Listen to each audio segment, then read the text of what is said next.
ሻሎም ሻሎም ለሁላኑ እንደምን አላችሁልኝ? የጌታ ኢየሱስ ክርስቶስ ሰላም ይብዛላችሁ። የዕብራይስጥ ተማሪዎች ለምንድን ነው ዕብራይስጥ የተቋረጠ? ሂብሩ ለምንድን ነው? ዕብራይስጥ እንኳን አይደለም፣ ዕብራይስጥ አልለውም፣ ሂብሩ ብንለው ይሻላል። ሂብሩ መማራችን ያቆምነው ለምንድን ነው? ሂብሩ መማራችን ያቆመው ለምንድን ነው? አላቆምንም። ከስራ ብዛት፣ ከመውጣት ከመውረድ፣ ከቲክቶክ፣ ከወንጌል ስርጭት፣ ከዚህም ከዛም፣ ከማጥናት ከመማር ከዛ ሁሉ የተነሳ ነው እንጂ እንማራለን፣ እንቀጥላለን። እንዲያውም ጥሩ የምንማርበት እንትን ስላገኘው ፕሮግራም ይዘን በሁላችን እያነበብን እና ቃላቶችን እየተፈታተን የምንማርበት ጊዜ ይኖራል። የዛሬው ትምህርታችን ይሄ ነው። ማዘ ዘኢሽ ማዘ ይሄ ምንድን ነው? ማዘ ዘ ማለት ይሄ ማለት ነው።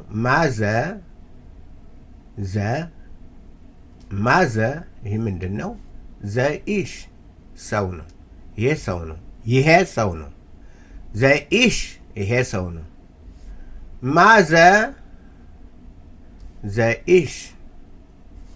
ማዘ ዘኢሽ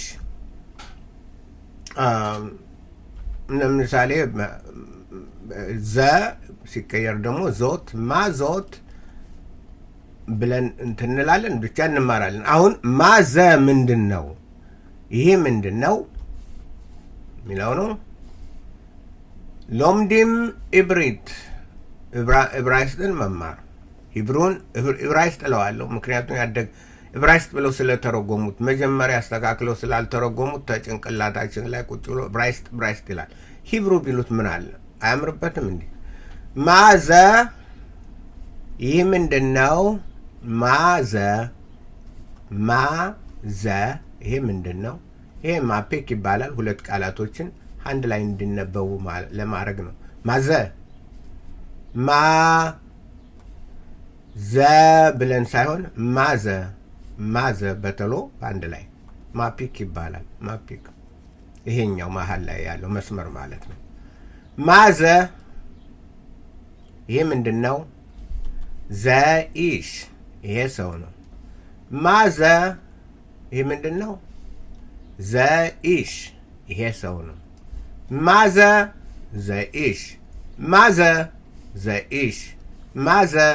ዘኢሽ ስለዚህ ዘ ብላችሁ መጠየቅ ትችላላችሁ። ዘ የለድ ይሄ ልጅ ነው። የለድ ይሄ ልጅ ነው ብለን ሌላ ምንላለን። ብቻ እየተማርን ስነድ ብዙ ቃላት እየጨመርን ስለምንሄድ እንትን እንላለን። ስለዚህ ዘኢሽ ይሄ ማን ነው? ይሄ ምንድን ነው? ይሄ ሰው ነው። ይሄ ዘ ማለት ይሄ ማለት ነው። ኢሽ ሰው ማለት ነው። ዘኢሽ ይሄ ሰው ነው። በአማርኛ ነው ሚላላል፣ በዕብራይስጥ በውስጥ ይታወቃል ማለት ነው። ዕብራይስጥ ነው ብሎ እንትን አይልም አንልም። ነው ሚል የለውም። በውስጥ ነው የሚታወቀው። በውስጥ ልክ አማርኛው ይሄ ሰው ነው ብለን እንደምንለው በውስጥ እንትን ስንል ለዕብራይስጦች ለሂብሩዎች ችግር የለባቸውም። ለእኛ ነው። ለምን ይሄ ነው ስለምንል የሆነ ቃል ጨማምረን እንትን ስለምንል፣ የእነሱ ግን እንደዚህ አይደለም። ማዘ ይሄ ምንድን ነው? ዘኢሽ ይሄ ሰው ነው። በርቱ፣ ጠንክሩ። ጌታ ከእናንተ ጋር ይሁን። ጥያቄ ካላችሁ ጠይቁ፣ አጥኑ ባይ